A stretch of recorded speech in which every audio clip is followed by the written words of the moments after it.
Je veux vous parler des batteries switch. J'ai beaucoup de gens qui me posent des questions, puis souvent quand ils m'en parlent aussi, ils mélangent le parallèle, le série, ils s'expriment pas bien en me le disant. Fait que je vais essayer de faire une vidéo pour vous aider à comprendre. On va commencer par des batteries switch. Il existe plusieurs formats, plusieurs modèles, fait que ça s'adapte à peu près à n'importe quel bateau. Le but premier d'une batterie switch, là, c'est de couper le courant. Si on regarde, t'as juste deux bornes, fait que c'est comme une switch, c'est juste que c'est une switch de gros calibre. Tout ce qui est positif sur ton bateau, ça va là, tu retransfères lui, qui s'en retourne à ta batterie. Ça, c'est pour quand t'en as juste une. Quand tu veux en avoir deux, on recommence, mettons, tout ce qui était sur la batterie, on s'en vient ici. Ensuite, on s'en va batterie 1 sur le positif, batterie 2 sur l'autre positif. Donc, on distribue notre courant à quelle batterie qu'on veut, mais qu'est-ce qu'il faut pas oublier, c'est de relier le ground commun des deux batteries. Donc, on tombe en parallèle.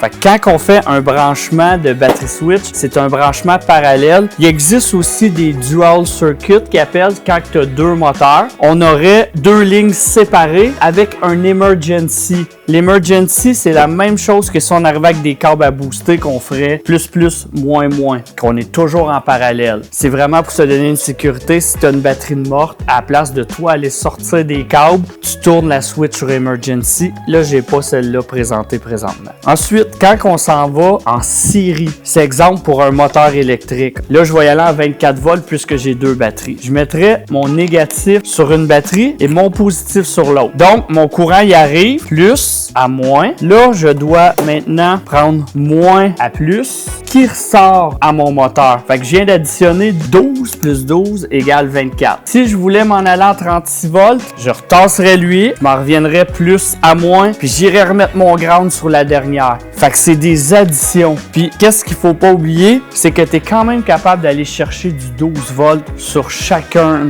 des batteries. Parce que si on regarde ici, nos chargeurs 2 banques, j'ai quand même 12 volts là, 12 volts là. Mon 24 volts, il est juste aux extrémités. Puis j'ai déjà vu des gens essayer de brancher des batteries switch là-dessus. Grosse erreur. Parce que mon parallèle, là, j'ai deux moins qui se touchent. Là, tu vas faire de la soudure sans soudeuse. Si vous voulez faire des excellents branchements, suivez les conseils de l'excellence des branchements, puis on peut vous aider pour plus de questions. Mais je pense quand même que ça fait le tour. Juste reculer, avancer, réécouter, vous allez comprendre à merveille.